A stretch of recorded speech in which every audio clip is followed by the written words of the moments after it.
Բարև ձեզ, պարոն Հովհաննիսյան, ուզում եմ մեր լսարանին այսօր տեղեկացնել, որ զրուցելու ենք Քաղաքագետների միության նախագահ Մայակ Հովհաննիսյանի հետ։ Պարոն Հովհաննիսյան, քաղաքական դաշտում բավականին լուրջ եւ բավականին ուշագրավ ճանապարհ եք դուք անցել եւ այս ժամանակահատվածում էլ զերծ չմնացիք քաղաքական գործընթացներից։ Ես կուզենայի վերլուծեիք, թե ինչ է այսօր կատարվում Հայաստանի ներքաղաքական կյանքում, առհասարակ ինչ մարտահրավերների առաջ ենք կանգնած, ինչպես պետք է դիմակայենք այդ մարտահրավերներին, բայց նախ գանք նրանից, թե ինչ է կատարվում Հայաստանի քաղաքական ներկապնակում, ձեր գնահատականը ինչպիսին է այս պահի դրությամբ։ Նախ եւ առաջ ես ուզում եմ ասել այն, որ այն ալարմիստական տրամադրությունները, որոնք փորձում են տարածել որոշակի շրջանակներ, դա անվանենք նախկին իշխանավորներ, միշտ այդպես է լինում, մեր իրականության մեջ ընդհանրապես այս 30 տարիների մեջ այդպես եղել է, նախկին իշխանությունները, լինի դա Լևոն Տեր-Պետրոսյանը եւ իր շրջապատը Քոչարյանի եւ Սերժ Սարգսյանի օրոք, լինի դա այսօր Քոչարյանի եւ Սերժ Սարգսյանի շրջապատը, այսինքն այդ նոմենկլատուրաները համախմբվում են եւ փորձում են ընդդիմության առանց դառնալ եւ դա խանգարում է ընդդիմությանը կայանալ որպես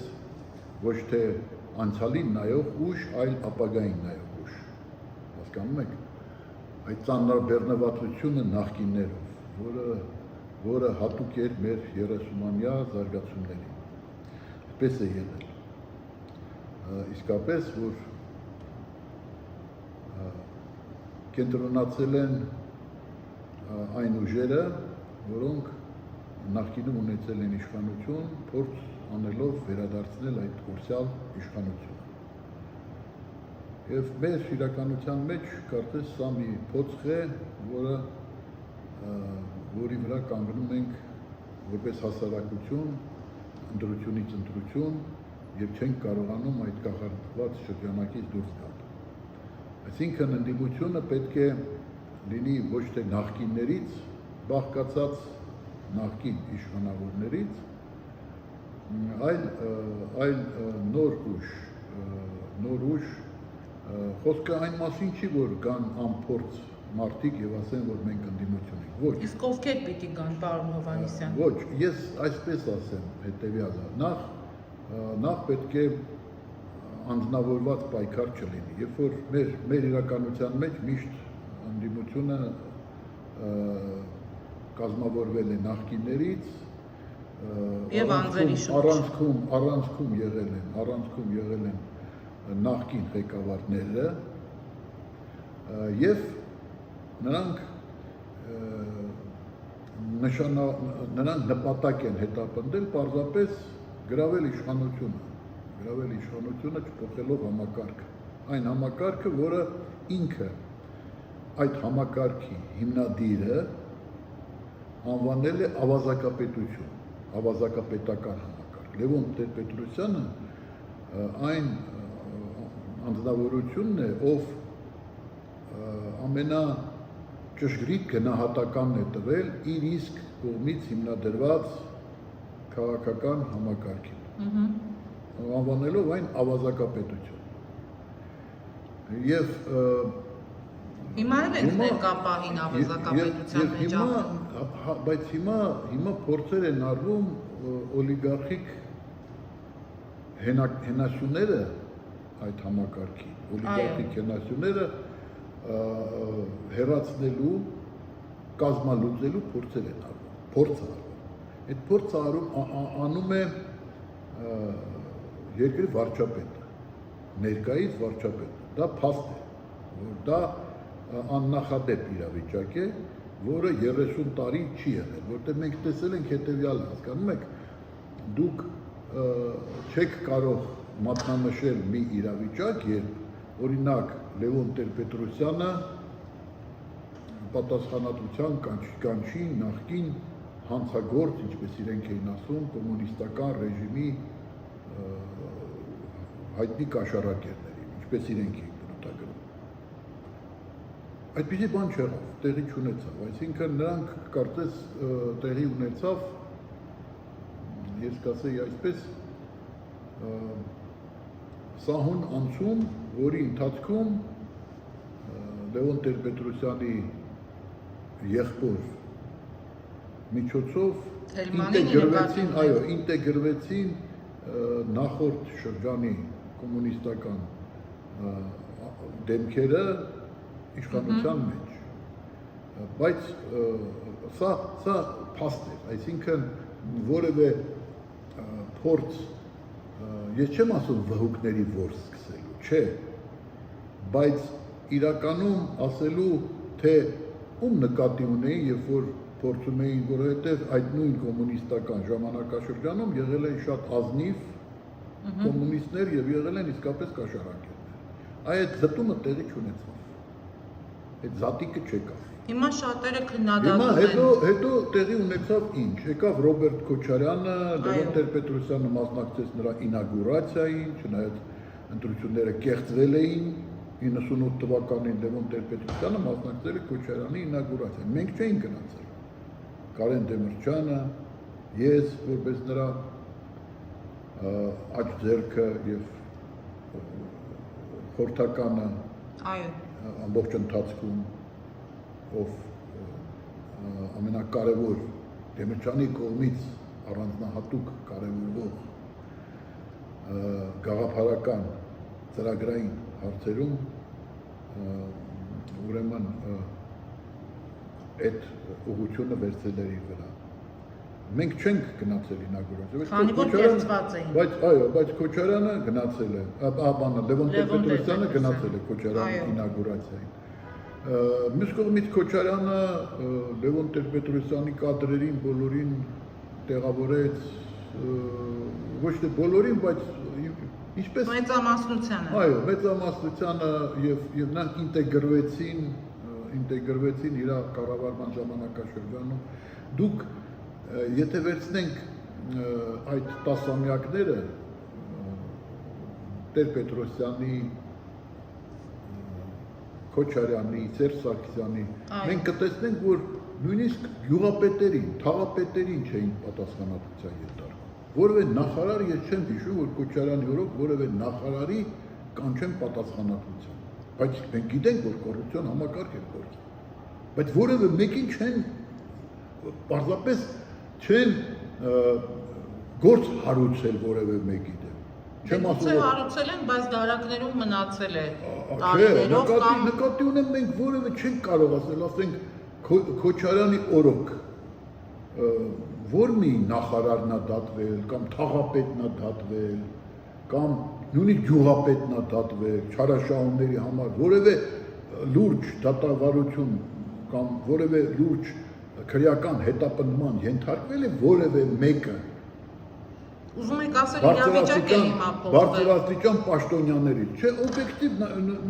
քննարկում ենք մենք, այն է ջան, միասին քննարկում ենք։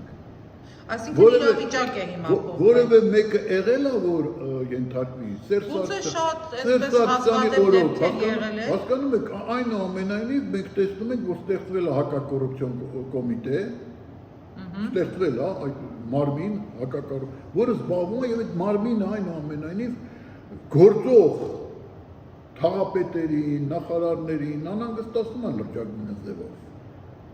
Այդ չեմ ասում այդ օլիգարխների մասին։ Մենք տեսնում ենք, բայց ասում են, որ թիրախում անընդհատ նախկիններն են, այսինքն ներկաների հետ կապված այդպես լուրջ աղմկահարույց դեպքեր չկան։ Այսինքն իշխանականները փայփայվում են նույն իրավապահների կողմից, բայց ահա տեսեք նախկինները անընդհատ թիրախավորվում են եւ թիրախի տակ են։ Կա նաեւ այդպիսի տեսակետ։ Իհարկե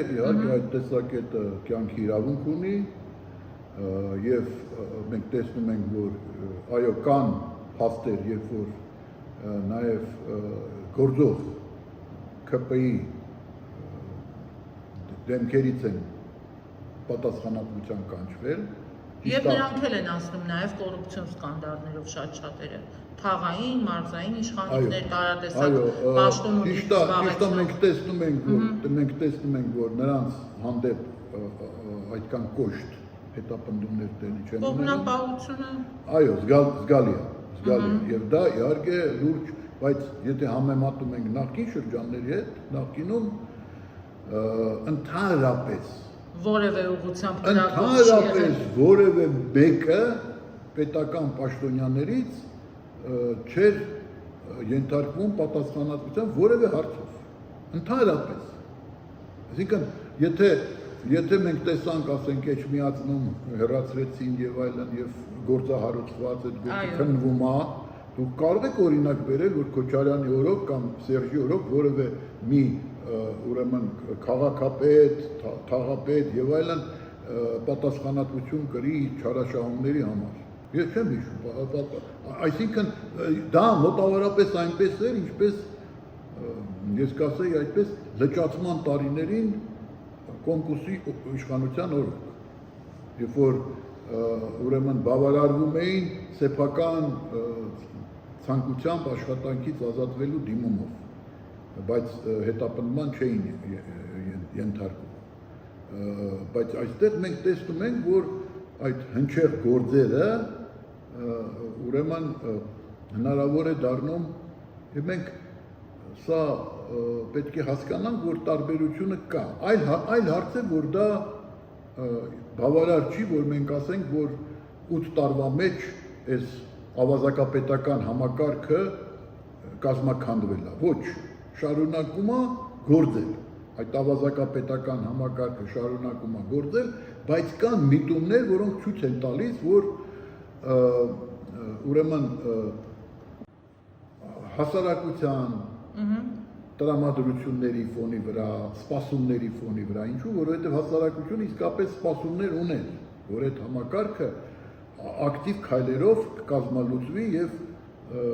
եւ այլևս մենք չենք ապրի ավազակապետության պայմաններում։ Այդ ակնկալիքը կար 18 թվականին, բայց ժողովուրդը որ դուրս էր եկել, բնականաբար ես հիշում եմ ուրեմն ինչպես մի առիթով խոսում էինք գիտեք ում հետ Կարեն Կարապետյանի Տաշիրի Սամոյի նախագահի աշխատակազմի որ հետ մենք եղել ենք պատգամավոր եւ նա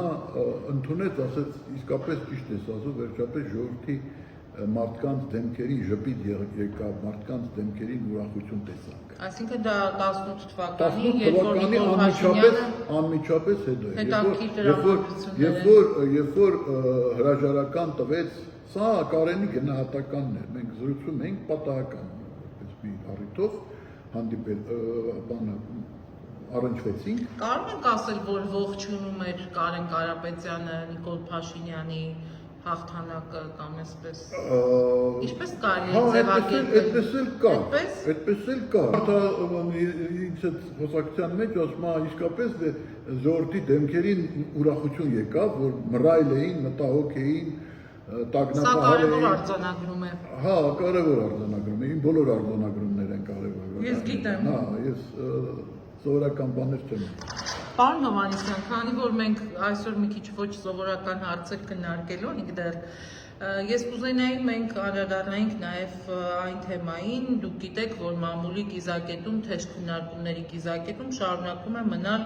Գագիկ Ծառուկյանի ձերբակալումը եւ նրա շուրջ տեղի ունեցող զարգացումները, թե ինչու տապալեցին Գագիկ Ծառուկյանին, ինչ կերպ նրան բերման ենթարկեցին եւ առհասարակ շատ տարատեսակ դիտարկումներ կան այդ քննարկումների համատեքստում, որ Գագիկ Ծառուկյանից վրեժ է լուծում Նիկոլ Փաշինյանը եւ այսօրվա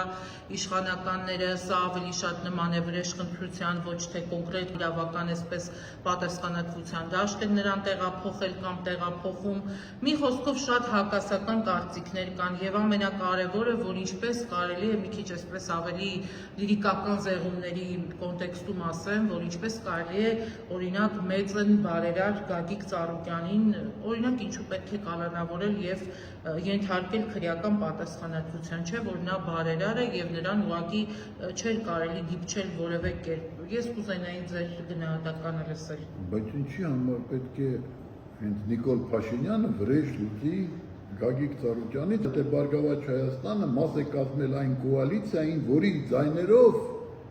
եւ որի շնորհիվ Նիկոլ Փաշինյանը դարձավ վարչապետ, ստանձնեց։ Դե ասում է ժողովրդի ցանկությամբ է նա այդ որոշմանը եկել այդ Հա, բայց փաստը մնում է փաստ, որ մաս է կազմել այդ կոալիցիային, որի դրածոն դարձավ Նիկոլ Փաշինյանը։ Դե հիմա էլ վրեժխնդիր է լինում։ Վրեժխնդիր է լինում, որ իրան պաշտպանել է 18 Չէ, Գագիկ Ծառուկյանը հրավիրում էր Նիկոլ Փաշինյանին իր առյուծների մոտ, որ առյուծին Դե Գագիկ Ծառուկյանի մակարդակը է դա, դուք ընդհանրապես չեք մտածում, որ այդ մարդու պսիխիկան խախտված է, բայց մարդը 10 կոկորդիլոս կպահի իր տան դիմաց, 10 կոկորդիլոս, մեկ ինչի, գազանանոցում կա մի կոկորդիլոս, գազանանոցում, որ բոլոր երեխան, եթե նա մեծ բարերար է, բայց գոնե ամիսը մեկը չի չէր հայ ազգի երեխաներին հրավիրում իր այդ գազանանոցը,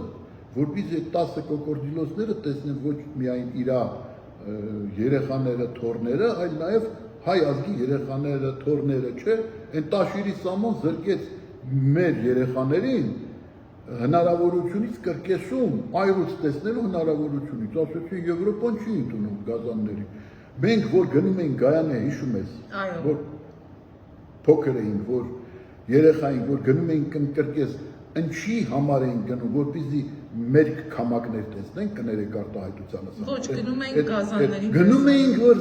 Գնում ենք, որ այրուց տեսնենք, վագր տեսնենք, կոկորդիլոս տեսնենք, հասկանում եք։ Դե հիմա օլիգարխների Հիմա երեխաներին այս սրիկաները զրկեցին այդ հնարավորությունից, կրկեսը քանդեցին ամենակեղտոտ ձևով, ստոր ձևով, որովհետև իրենք իրավունք ստացան կրկեսը վերանորոգելու։ Հիմա Տաշիր արենա են կառուցել։ Տաշիր արենա, կրկեսը վերանորոգելու, այդ շենքը պետք է վերանորոգվեր, այդ թույլտվությունը վերանորոգման ստացան, հետո քանդեցին կրկես, ասեցին վթարային իրավիճակում։ Վթարային իրանք դարձրեցին վթարային, ասեցին վթարային իրավիճակում, մոտավորապես այնպես էին անում, ինչպես ուզում էին անեին այս շենքի հետ, որտեղ դուք գտնվում եք։ Այո։ Թամանյանական շենքը, Թամանյանի կառուցած շենքը, որը Մոսկովյան 33 հասցեով, ուրեմն ուզում էին վթարային հայտարարեին, եթե ես համաձայնվեի դուրս գայի այստեղ, ես առաջի հարկի սեփականատերն եմ, եթե համառություն չցուցաբերեի, ապա այս շենքից բոլորին հանելով տարբեր մեծ գումարների դիմաց Գեղամյանին, Նանեշով, բալետ պարողների բոլորին հանելով, ինձ էլ եթե հանեին, շենքը կհայտարարեին վթարային ճիշտ այդ կրկեսի տարբերակով, մեր սիրելի հին կրկեսի, որը մենք սիրում էինք, այդ որ այսօր վկայակոչում են Լուկաշենկոին, Պուտինին, Մոսկվան, իրան կապված են Ռուսաստանի հետ, բա ինչի չկրկնօրինակեցին Մոսկվայի կրկեսի տարբերակը, հին կրկեսը թողեցին Նացվիտնոն բուլվարի, հին կրկեսը, Նիկոլինի արձանն էլ այնտեղ կանգնեցրեցին, ինչպես մենք էինք կանգնեցրել Ենգիբարովի արձանը, մեր հին գողտրիկ, Ենգիբարովը այդտեղ այդ կրկեսում էր ելույթ ունենում, Ենգիբարով, որի արձանը կրկեսի կողքն է, նա այդ կրկեսում է ելույթ ունեցել, ուրեմն պետք է մենք պահեինք այդ կրկեսը։ Իսկ ինչի է հետ։ Տաշիր արենա էր ուզում սարքել, Նորքի 5-րդ մասիվում թող սարքել, ինչպես Մոսկվայում ցանկացան ուրեմն ունենալ ժամանակակից կրկեսի, ուրեմն ժամանակակից կրկեսի շենք ուզեցին ունենալ եւ սարքեցին դա Նավարաբյովը գարախ, ուրեմն Մոսկվայի պետական համալսարանի նոր շենքի հարևանությամբ ժամանակակից կրկեսի շենք սարքեցին, բայց հին կրկեսի շենքը, որտեղ Նիկոլինն հանդես եկել Նացվիտնոն բուլվարի, պահպանեցին նույնությամբ, այս մարդիկ իրանց քաղաքը սիրում են, Մոսկվայի ուրեմն ղեկավարները եւ մոսկվացիները իրանց քաղաքը սիրում են, որտեղ թույլ չտվեցին, որպեսզի այդպիսի վայրագություն տեղի ունենա, քանդեն, տեղում ինչ-որ մի ուրիշ, ինչ ես քանդում եղածը, նախ այդ եղածը քոնը չի, դու չես սարքել, այդ եղածը իմ մոտ հուշեր է առաջացնում։ Դա այնա ինչ կապում է ինձ քաղաքի հետ։ Ես մանկության իմ օրերն է հիշացնում։ Ամենայուրաքանչյուր անհատի համար ամենանվիրական օրերը, մանկության օրերը հիշացնում է յուրաքանչյուր մարդու, յուրաքանչյուր հայ մարդու։ Եվ հիմա բացի դրանից դուք որպես մայր չեք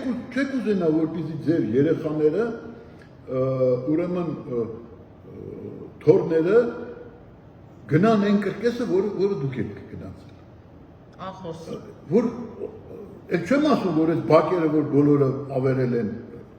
Չէ, ես կուզենայի, որ այս ամեն ինչը, երբ որ նայում ես, եւ ասում ես, այս մարդիկ իրանք բարերար են ներկայացնում, արդյոք իրանք բարերար են։ Հասարակությունը հիմա այսպես բաժանվել են տարբեր խմբերի եւ տարբեր խմբեր, տարբեր կարծիքներ, ելի հակասություններ, ընդհանրապես արճակատումներ, անկառավարելի արճակատումներ։ Մի մասն ասում է բարերար է, նրանք ազգային բարերարներ են, մի մասն ասում է այ ձերպես մատնանշում են թերությունները, խնդիրները։ Հիմա լավ, ազգը ոնց տարանջատի, ոնց հասկանա, որ իրականում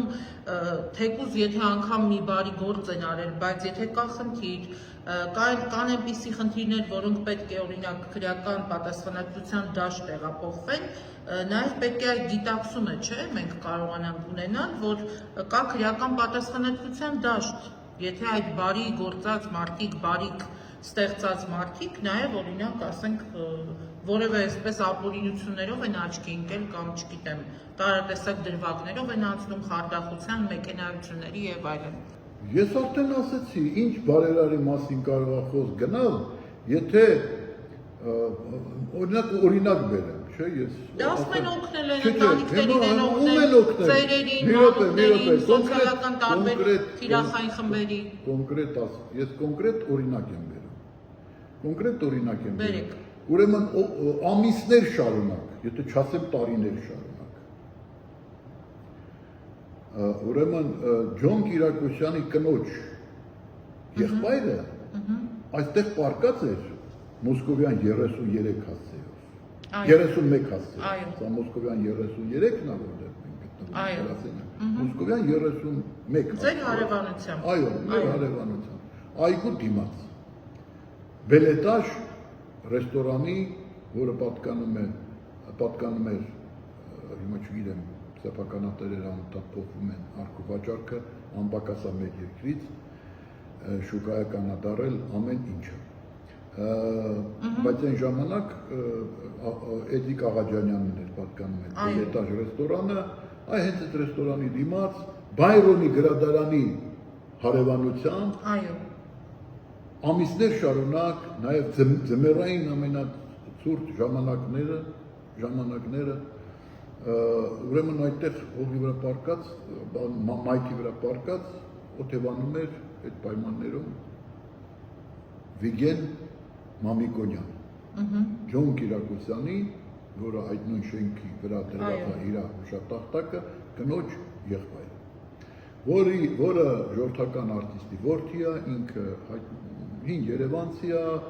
տղան գնացել է կազինոյը խաղացել, ինչ արել, կարող է հենց Գագիկ Ծառուկյանի կազինոյում տարվել է, ինչ է եղել, բայց կորցրել է իր տունը, բանկ եկել է, տունը գրավել է եւ ծանր իրավիճակում է հայտնվել է փողոցում եւ գիշերում էր բաց երկնքի տակ այդ ձմռան ամիսների, դա հունվար ամիսներ, երբ որ հունվար ամիսներ սուրբ ծննդյան օրերին,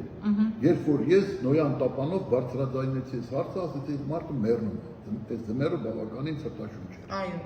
Այս մարդը մեռնում է, արդեն կարող է ցանկացած պահի վախճանվի հենց մեր աչքի առաջ։ Փողոցում։ Ուրեմն դիմեցի Գագիկ Ծառուկյանին, իր առաջի բնակարանը Երևանում ինքը շենքից է ունեցել։ Այս շենքում ինքը գնել է բնակարան, երբ որ ինքը դեռ այդ մասշտաբների չէր հասել։ Բարերար չէր։ Այդ մասշտաբների չէր հասել։ Դեռ Երևանում ուրիշ շինություններ չուներ։ Առաջի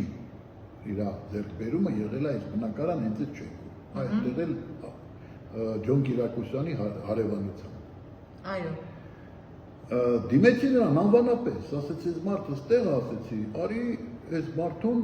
մարդու հարցը լուծի, ինչ ես տալի այդքան բան ես կառուցում, ինչ ես անում, օգնի այս մարդուն, կոնկրետ մարդու, կոնկրետ խնդիր եմ ասում, սուրբ ծննդյան օրեր են։ Այո։ Եվ դիմեցի բոլորին, ասեցի այս մարդը մեռնում է, ցույց տվեցի նաև լուսանկարներ, որ արել են, Նոյան Տապանը։ Ուրեմն զանգատալի Նոյան Տապան անգին անունով, ուրեմն հին նորքի մերոնց տուն, Այո։ պանսիոնի, ուրեմն տնօրեն է, և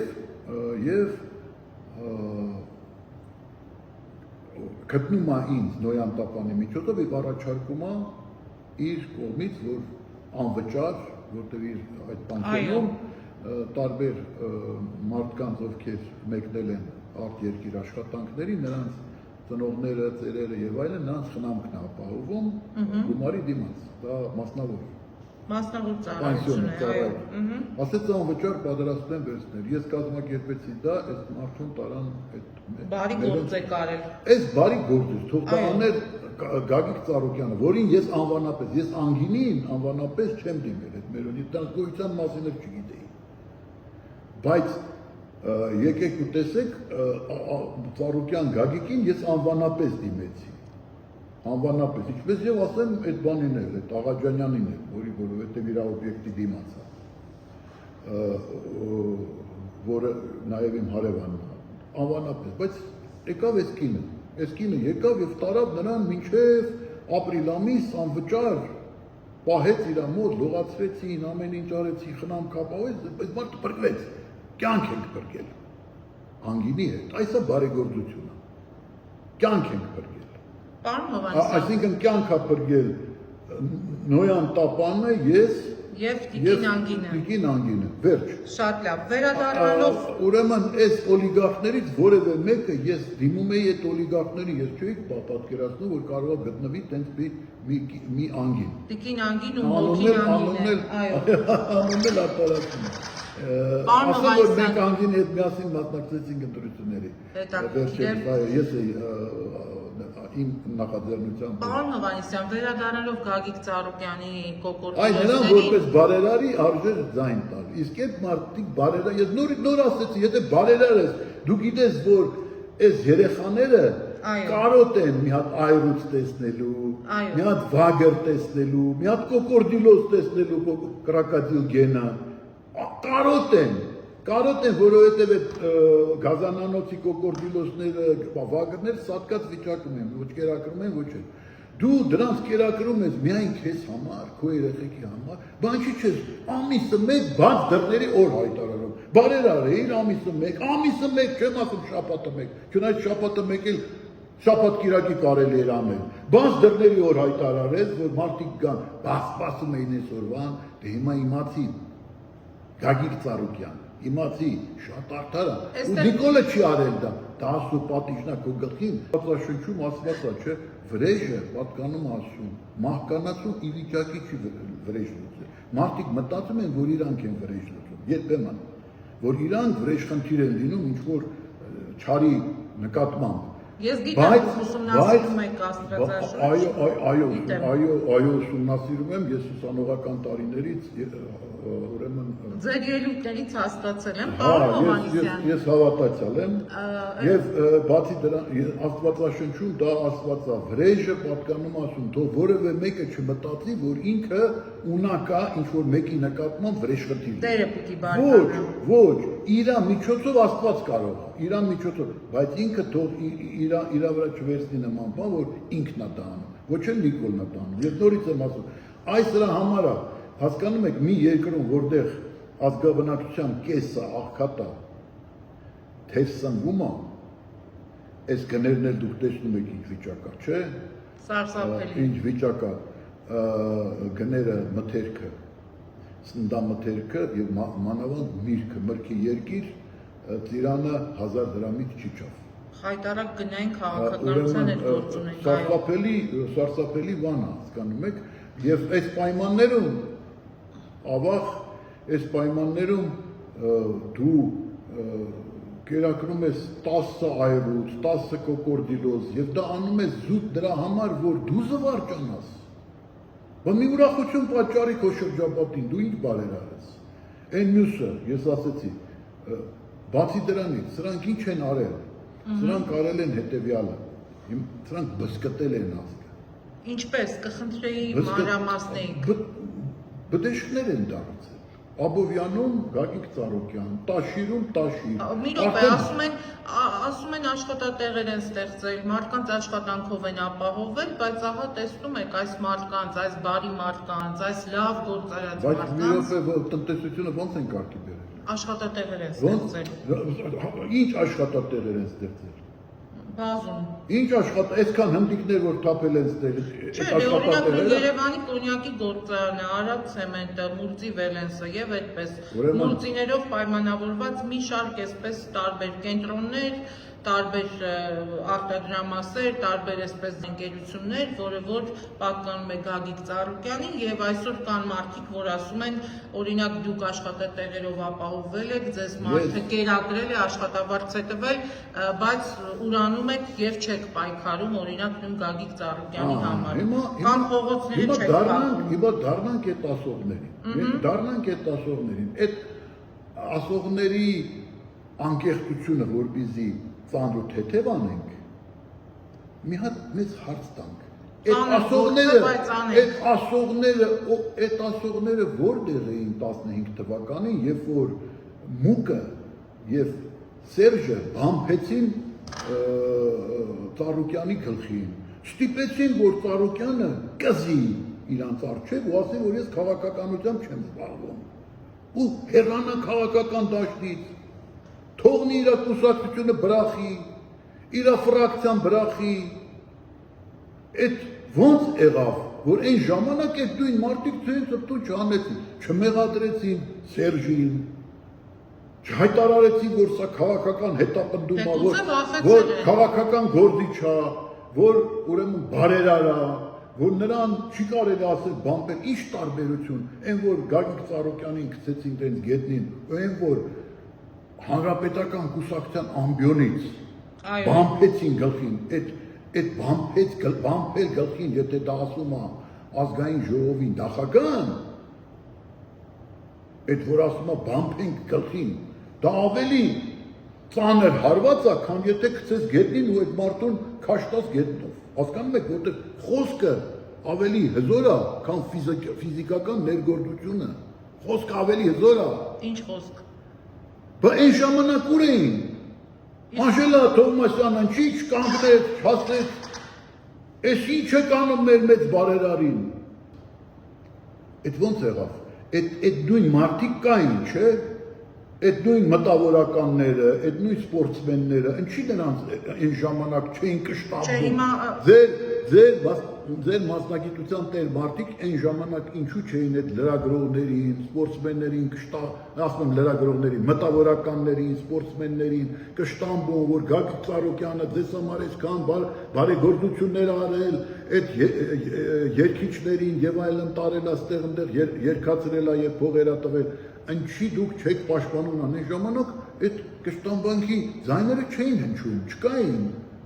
Ինչի։ Ինչն է փոխվել, օրինակ նույն սպորտսմեններին իրավապատկերել են, պարոն Հովհաննիսյան։ Փոխվել է այն, որ Գագիկ Ծառուկյանն է, Տաշիրի Սամոնը լավ հաշվարկել էին, որ Նիկոլը այնուամենայնիվ Սերժ չի եւ այդ կլանը չի։ Հասկանում եք։ Նիկոլն էլ փորձեց նրանց ապացուցել, որ ինքը կանի այն, ինչը իրանց հանդեպ կաներ Սերժը, եթե իրանք գնային նույն ճանապարհով։ Եթե Գագիկ Ծառուկյանը այն ժամանակ չթողներ կուսակցությունը, չհայտարարեր, որ քաղաքականությունից դուրս է գալիս եւ շարունակեր պնդել, որ ինքը պիտի լինի քաղաքականության մեջ, չի դրժելու իր խոստումը, եթե այդպես ասեր, նրան նույն ձևով կտանեին, կնստացնեին վանդակի մեջ։ Նույն ձևով։ Ոնց որ հիմա արել է Նիկոլ Փաշինյանը։ Տեսեք։ Հիմա այս Նիկոլ Փաշինյանն էլ ինչ ասում, ասում է, լավ ասում է, Այս ժամանակ ոնց Սերժին ենթարկվեցիք։ Չէ, փախակ։ Փախար գնացիր, ինչի այդ ժամանակ դա ուրեմն արեցիր իմ օրոք, եթե չես անում, ուրեմն գտնում ես, որ ես Սերժից պակաս եմ։ Պակաս եմ։ Սերժից պակաս եմ։ Ես նորից եմ ասում, այս մեթոդները անընդունելի են մեր իրականության մեջ, բայց որպեսզի այդ մեթոդները վերանան, արմատախիլ արվեն, կա մի անհրաժեշտ, բայց գուցե ոչ բավարար նախապայման։ Բայց դուք անհրաժեշտ ոչ բավարար նախապայմանը, ես ասեմ նոր անհրաժեշտ ոչ բավարար նախապայմանը այնա, որ այս մարդիկ նախկին Սերժա, Քոչարյանը հեռանան, չլինեն, այդ անհրաժեշտ նախապայմանն է ոչ բավարար, բավարար կդառնա այն դեպքում, եթե դրան գումարվի այն, որ Նիկոլ Փաշինյանը բարի կամք ցուցաբերի, այլևս ինքը ոչ մի հիմնավորում չի ունենա, որպեսզի ստանձնի այդ ավտորիտար մեթոդները, այդ ավտորիտար գործելակերպը։ Հասկանում եք։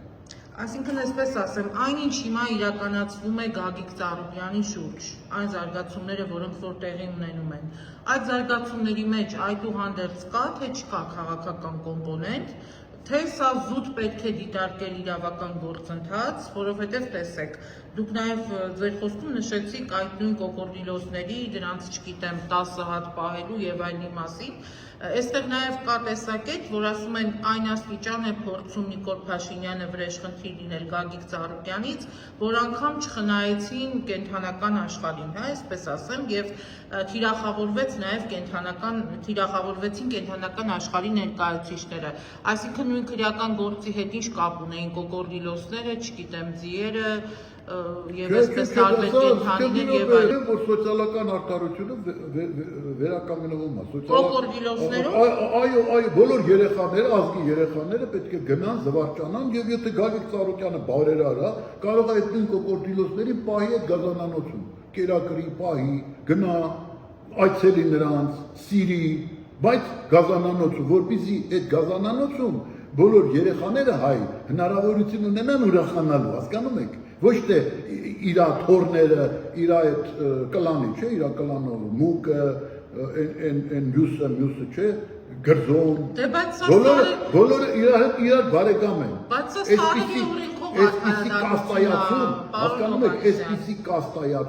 այսպիսի կաստայացում, որևէ հետխորհրդային երկրում տեղի չի ունեցել, ինչպես մեր օլիգարխիայի կաստայացումը։ Մեկը դրանցից չի գնացել ուզել մի հայ ընտանիքից հասարակ աղջիկ կամ տղա, մեկը դրանցից, հասկանում եք, այս կաստայացումը, որ նայում ես, այս բանը, որ ամբողջ այս խեղտոց սարքեն այս երկրում, տիրանան ամեն ինչի, մի քանի ընտանիքով, և չթողնեն, որպեսզի հասկանում ես, ինչա պատահել, տարել են գազանանոց, չէ, ուր են տարել, ընեն ծարա, որ լսեք, Բայց դա քրեական գործերի հետ Ծառուկյան Գագիկ, մի րոպե, ասեմ, կա Ծառուկյան Գագիկ, ուրեմն, ինչի ես քո տղային ազատել բանակից, քո տղատ գնա բանակ, դու էլ ընեն ծարա, որ այն զորամասում, որտեղ ծառայի հետ սնունդը ավելի լավը լինի, ավելի որակյալ, օգնություն ցուցաբերի, ինչ-որ բաներ արա, այդ ձևով, սա կլինի ինչ-որ մի արդարացում, որ դու քո տղային, ասենք, լավ ես նայում, լավ, բայց չի կարելի, չի անջրպետել, հիմա այս գազանները, այս հոյակապ, իսկապես, նախ ասեմ, որ այդ սաղ քրեական ճանապարհով է բերվել Հայաստան, այդ միանշանակ, այդ հազվադեպ գազանները, դա այսօր օրինակ ռադիոյով հայտնեցի, որ ես խրտվիլակների մասով օրինակ հարցադրում հնչեցրել եմ, օրինակ դա Մաքս անենք ճանապարհով թե չգիտեմ, չնայած պնդում էր Բարգավաճ Հայաստանի ներկայացուցիչը, որ ասում էր, որ օրինական ճանապարհով այս այսօր մի հոլանդացի ուրեմն կրծկալում փորձել է օծ տալի Նիդերլանդներից, ռադիոյով ասեցին, ուրեմն վերջի լուրերի բանով, և բռնել են, ուրեմն, արգրավել են, հասկանում եք, նա ոնց է բերել, իհարկե, ռոբասերժական այդ իշխանության օրոք այդ ամեն ինչ հնարավոր է եղել, նարկոտիկ էին տանում բերում բանանի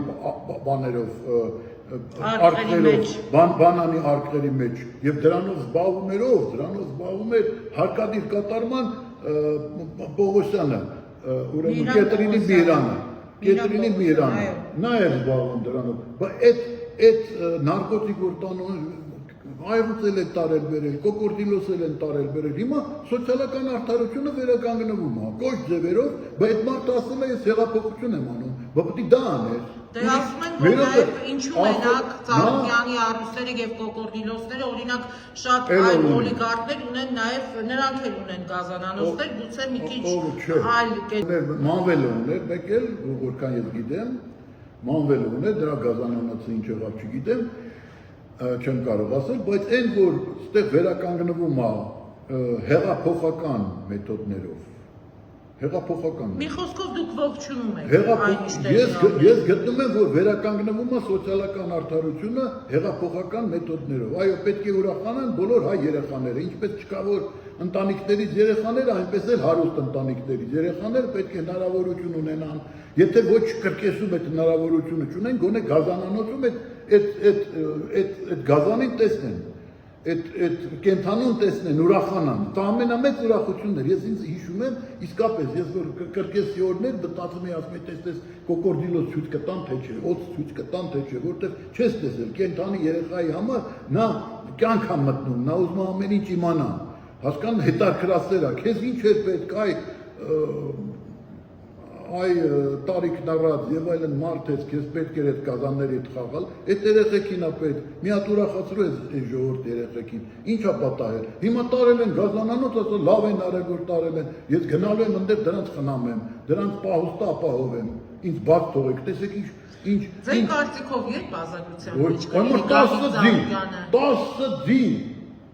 հասկանում եք, 10 ձին, 50 մեքենա արգրավել են, 50 մեքենան ինչ ես անում, 50 մեքենան ինչ ես անում, թող լինի էլի, բայց այն դու ուրիշ բան ասա, այն որ 19 թվականին այն զարդերը հանել էին ցույց էին տալի, հետո իրան ներեցին, իհարկե քաղաքական էր պատճառը, որտեղ նա զադնի դրեց, դրա համար ներեցին, բացի դրանից, իմ գործով, երբ որ Ես հիմա գալու եմ այդ հարցին Էլինոր, սա ինչու, պարզ պատճառը, որտեղ այն ժամանակ բարեշեցին, հիմա Փաշինյանի հետ չեն բարիշել այս անգամ այդ նյուանսը կա Իսկ Սամվել Կարապետյանը բարիշել է Հիմա ես ասեմ Դա էլ ասեք խնդրում եմ Սամվել Կարապետյանը բարիշել է Նիկոլ Փաշինյանի հետ պայմանավորվածություններ ունեն Նույն Սամվել Կարապետյանն էլ կալանավորվեց, տեղափոխվեց քրեակատարողական հիմնարկ, լեգիտիմացնելու Քոչարյանը հետ միասին, Քոչարյանը հեղափոխություն էր խոստացել, չէ՞, ասել էր, եթե ընտրությունները կերտվեն, հեղափոխություն կլինի։ Հիմա Նիկոլը ցույց է տալի, որ ռուսի ասած «Ваша кишка тонка, вы не способны на революцию»։ Հա, բայց Ես արեցի, բայց ձեր աղիքը չի երիքի հեղափոխություն անել։ Ամեն դեպքում սեպարատ համագործակցություն եկել է։ Մի հատ հանրահավաք չկարողացան հավաքել։ Եվ դա, եթե իրանք ուզում էին ապացուցեին, որ նա զրպարտել է, հիմա դատարանը մեկը դիմել։ Դատարանը դիմել պատիվ է պահանջում, որ դու ինչու ես հայտարարել վարչապետից պատիվ է պահանջում դատարանի միջոցով, չգիտեմ, մենք քաղաքացիներ իրանք են երևի նախապատրաստել փողով են Այսինքն Ծառուկյանը չի բարիշել Փաշինյանի եւ նրա իշխանության հետ, սա ֆիքսենք, ըստ ձեզ, ձեր կանխատեսումներով, Գագիկ Ծառուկյանը չի գնացել որևէ համագործակցության, իսկ Նիկոլը ասեց, որ ինքը չի Փաշինյանը չի ցանկացել։ Ինքը պարզ ասեց նա շատ կցանկանար եւ նա չի ցանկացել, որովհետեւ նա համարել է, որ նա Ռուբիկոնը անցել է, կարմիր գծերը անցել է։ Այն ժամանակ նրան մեկ անգամ համարում է, որ իրան ներեցին ինչու որտեղ մեծ հաշվով են ինչ որ ցույց տվեցին այն ժամանակ հայտարարություն